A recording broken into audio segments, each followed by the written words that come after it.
係會唔會有覺得即係同灣仔呢區好似有少少格格不入咁樣？格格不入啦，係格格不入。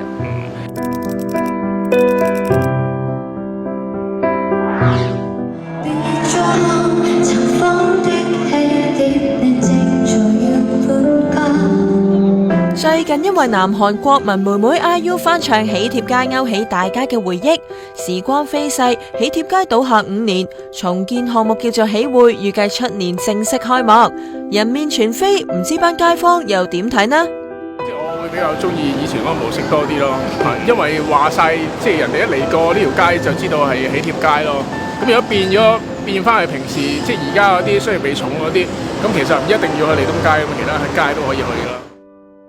捉得起人應該接受，都有日倒下。其實沒有一種安穩快樂，永遠也不差。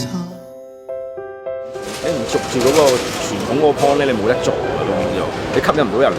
我去呢度，我不如行過灣仔，行過銅鑼灣嗰邊仲好，銅鑼灣仲多商場啊。就似這一區曾經稱得上美滿立天下，但霎眼全街的單位快要全滿烏鴉。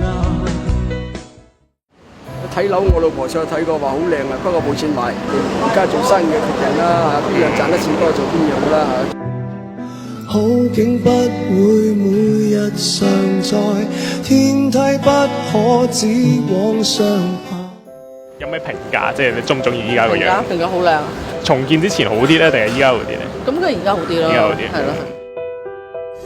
面對這奮起的荒土，你注定學會瀟灑。咁其實有翻嗰個傳統嘅少少嘅嗰個即係特色會好啲咯。